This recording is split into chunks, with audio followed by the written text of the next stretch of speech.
But as long as they keep voting for arms and money, they are complicit in the genocide, and they are not representing the party base. I have not seen such a disconnect on any issue from the Democratic Party, where you've got 80, 90% of Democrats saying one thing, and in Congress, it's 80, 90% the other direction. That's a crisis of democracy at this point. More than 80 to 90%, like 95%, you know?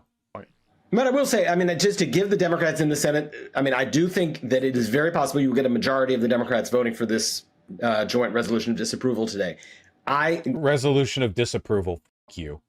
Also, notice how his, even though he's critical of AIPAC and Israel, notice how he won't be critical of Democratic politicians who are going with the AIPAC line. Why? Because he works with a lobbying group. Those are his patrons and his clients.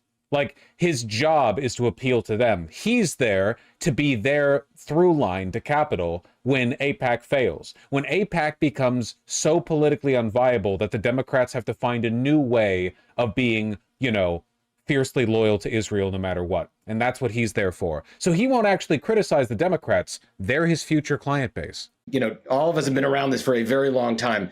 We are working on this one senator at a time, one state at a time, and there has been a sea change.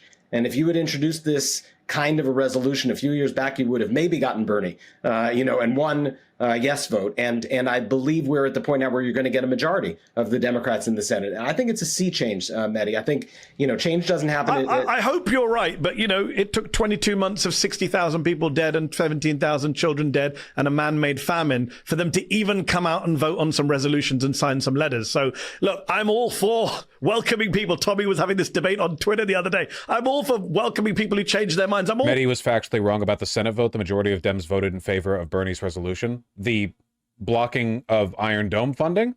What are we referring to? That wasn't Bernie. Which resolution are we referring to? Oh, that was MTG's. That's right.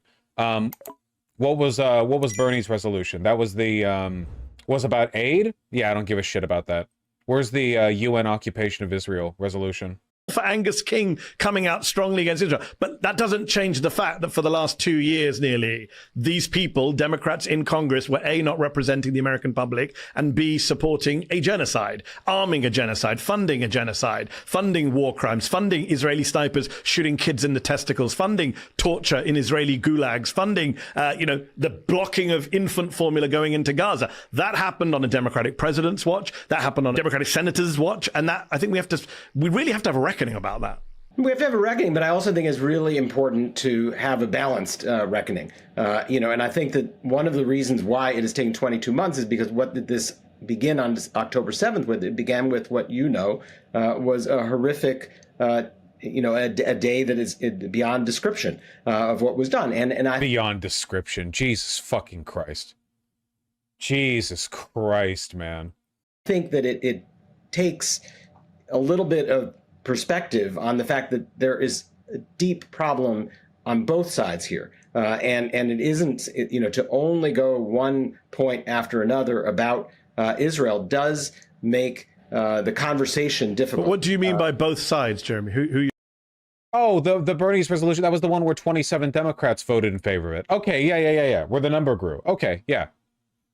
Sorry, I was mixing that one up in the MTG resolution in my head. Yeah. What are you talking about? What I'm saying is that Hamas is an evil terror organization. But we don't fund or arm Hamas, so it's not relevant to the conversation. No, but it's exceedingly important if you're going to have a rational conversation and reach people across an aisle that there be some acknowledgement. Really, no. If you want Kissinger to stop illegally bombing Laos, you actually don't need to have a conversation about like how the people in Laos are mean. It's not necessary at all. And the Israeli government is demonstrably, empirically, objectively, factually, significantly more evil than Hamas by any measurement. If you want to go by human suffering or mortality rate, it's impossible to compare the two. The sheer scale of the killing done by Israel, just absolutely, I'm sorry, like they're just the goats. They're goated with the sauce, okay? Suppose we pull all of Israel's military funding, would all the countries in the area that Israel has bombed target Israel for revenge? Probably not, because that'd be stupid, because they still have a huge military, but also let them figure it out. Not my fucking problem. there was a crime committed and there are terrorists on the other side, and their worldview. But that's all we've acknowledged, Jeremy. But that's all we've acknowledged for 22 months. Like every American member of Congress only talks about Hamas and hostages, doesn't talk about Palestinian deaths, and hasn't voted against arms restrictions or leverage. To go back to where we started, forget ending arms sales. You said you support conditioning aid, you support using arms as leverage. That Israeli snipers play a game where on certain days they aim for different body parts. There are reports from doctors that on one day all the gunshot wounds that came in would be in the head, the next in the heart, the next in the groin. That's what Mehdi was talking about. Yeah, I've read those articles.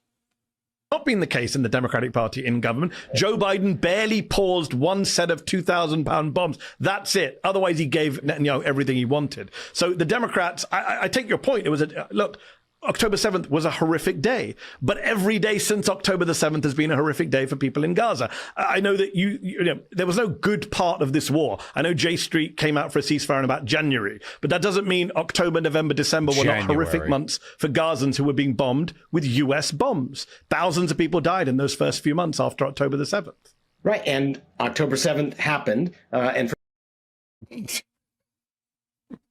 It's like a fucking parody with these people, man. It's like a joke. Jesus Christ. Did it? Yeah, I'm just hearing this for the first time.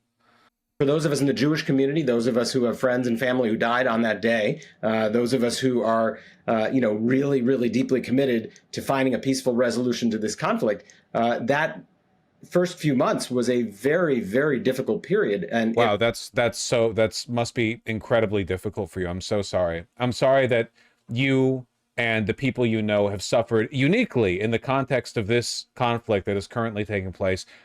People you know dying. Everyone shut up. Everyone shut up and pay attention, okay?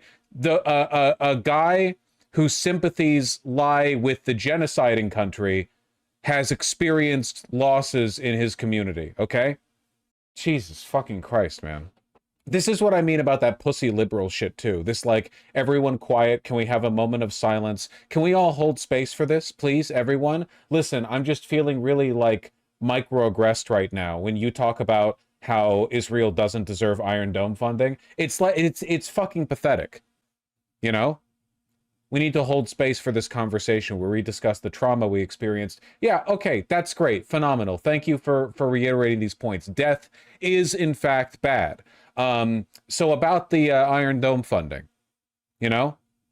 Jesus fucking Christ, man. It remains a very difficult period for the people whose families are still in tunnels underneath Gaza. I mean, it is important. Again, I think it is a one-sided presentation of this that makes it difficult to come to a positive place for American policy, for communal dialogue. There is a terrorist group holding people hostage. If tomorrow they decided to release the hostages, all of this would end too.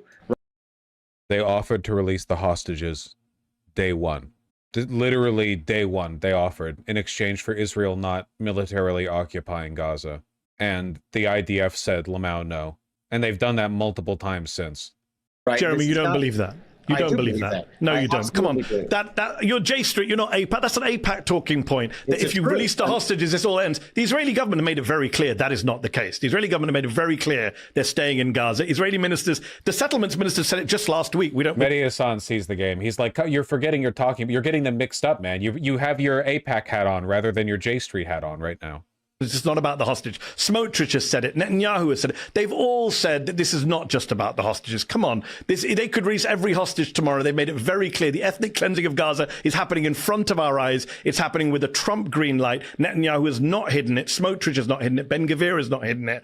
In fact, opposition politicians who you've praised have not hidden it. So please, let's not fall back into that trap that if the hostages were released, this would all be over tomorrow. It's just not. It just defies what we've seen for 22 months. Anybody on any side of any argument who is making the case that it is a 100-0 situation where the entirety of the blame, the entirety of the problem lies on one side. Jeez, dude, I really do hate liberals, man. I hate them more than I hate the fascists when they argue for fascist talking points. I would so much rather it be Fetterman, and Fetterman would be sitting here being like, we need to kill more of them! We need to kill more, bomb more! We need to kill more! I would so prefer that to this disingenuous whinging, you know? I cannot stand it. I can't stand this performative weakness from people who are trying to secure indefinite permission to commit a genocide. You know, because we're not talking about holding space for our fucking therapy groups or whatever. We're talking about a genocide. You know, his job is to keep this going. I have a problem with that. And, you know, I just don't think it is true. I think it depends what we're talking about, though, Jeremy, right? Like, I agree with you. 100% of the problems in the Middle East are not on one side. Agreed. But when we're talking about what's happened in Gaza, yes, 100% of the responsibility for the killing and starving of Gazan civilians is on Israel. That's undeniable. Just as the civilians who were killed on October the 7th, that's on Hamas. Right. But if October 7th had not happened, then this wouldn't have happened. But that doesn't justify it, Well, yeah, if the Nakba hadn't happened, then this wouldn't have happened, you stupid piece of shit. Was fucking, oh, well, if we go, I mean, well, actually, like, there's no such thing as free will. We're just, we're just deterministically driven by the events of the past. What do you want about?